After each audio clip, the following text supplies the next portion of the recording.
It's time to replace the fuel filter on my 4.5 liter Mercruiser, and according to the Mercury service book, they recommend that you do this every 100 hours or every year. It says inspect or replace annually or every 100 hours. Frankly, I haven't done it yet. I'm approaching 100 hours. I'm working off the run time rather than the annual. This is the filter. Currently it's an 8M0122423 water separating fuel filter. And depending on the age of your 4.5 liter, it may be different. My 2018 takes this one. I'm going to start with, these are the safety recommendations, and I'll go to Mercruiser's recommendations. You're working with gasoline. Gasoline's explosive. The fumes go down into the boat. Gasoline fumes are heavier than air. First thing we have to do is disconnect the battery. Make sure that we can't get sparks anywhere. Engine is cold. It's best to do this when it's cold or been shut down for a while. First off, I'm going to disconnect the battery. When we're done, we'll want to ventilate things thoroughly, hook things back up and ventilate thoroughly before we start the engine. Let's go. Like I say, start by disconnecting the battery, and then we'll get the old filter out and swap it. So here's my battery. I'm going to disconnect the negative with a 9/16. We'll just lift all the negatives off.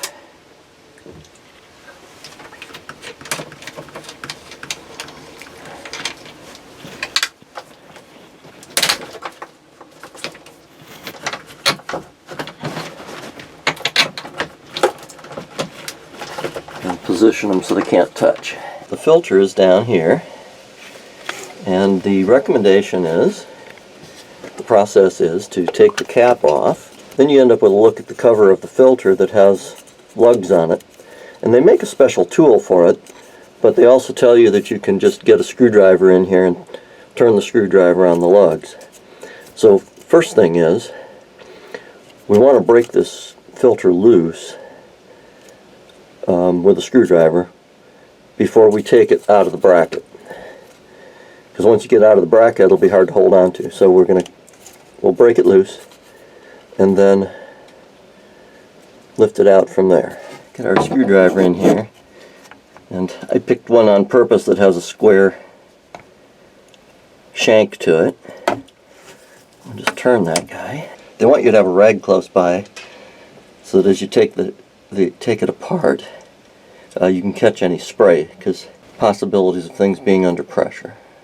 The instructions indicate that the hoses have enough clearance, enough length, for you to lift the filter housing out of its bracket and put it on its side. I have a drop light that I put in the engine compartment here. I don't recommend that, but for the sake of trying to get you a picture and see what's back here, I needed some light. But you can see there are two tabs that are sitting in slots for the filter housing. Right here, that's one of the tabs. What I need to do is I need to slide the filter upward so those tabs get to the larger openings, and then the filter housing will come free enough to tip it and drain it. Alright, so with the cap off and the filter loosened,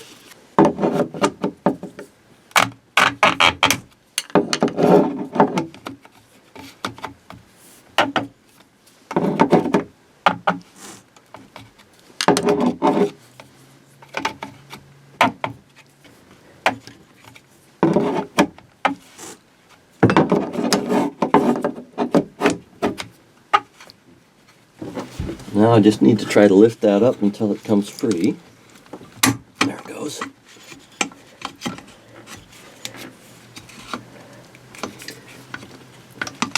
Now we're supposed to tip it. And the instructions are to empty it, remove the filter, and then empty the housing into an approved container. Well, I don't have an approved container small enough to get in here, so I'm going to put it into this glass jar. I'm going to get my light out of the way since I'm pouring gas, because now I should be able to get it about yay far.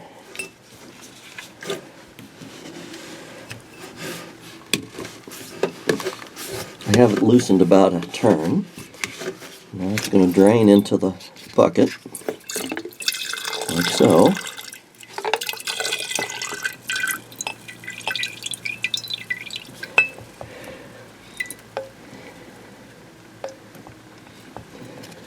And the filter is kind of dark at the bottom, like it has some amount of deposits there.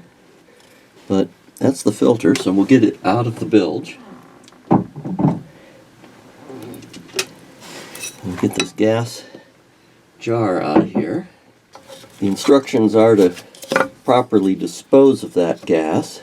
Go to your hazardous materials place, or most often when I get gas like that, most often I blend it with my gas for my lawnmower and just burn it, depending on how many impurities I think are in it. So now we can put this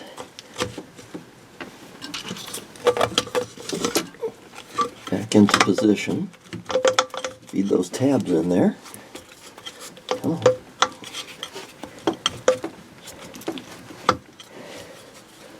Easier said than done. Feels like the bottom one is in place.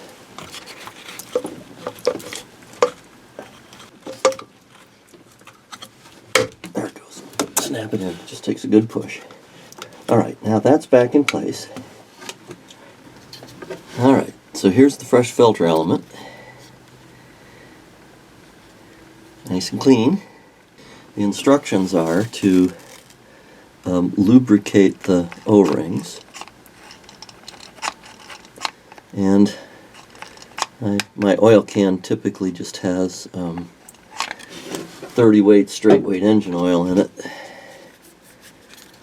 It's my kind of my general lubricant for things like this.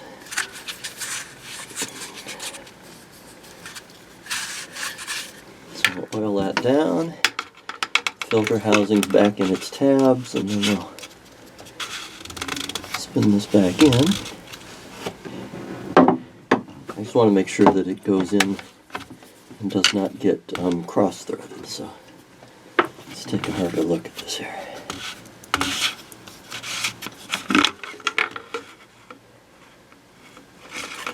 Looks like it's okay. And get about one turn on it, and then I need to help it. Tight clearance in here on this one. Can't turn very far before my screwdriver bottoms out on something. Probably could get a shorter screwdriver.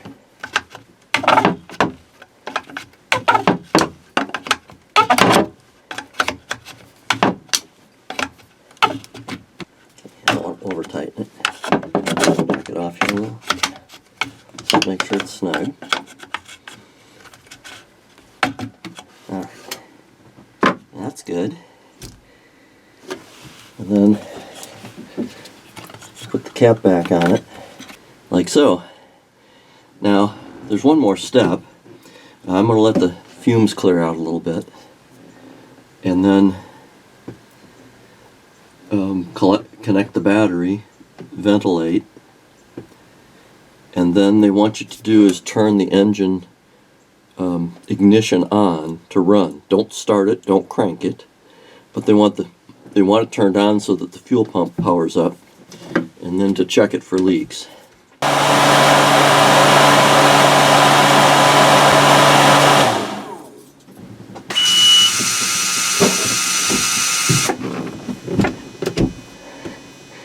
Okay, ventilated it for about 5 minutes.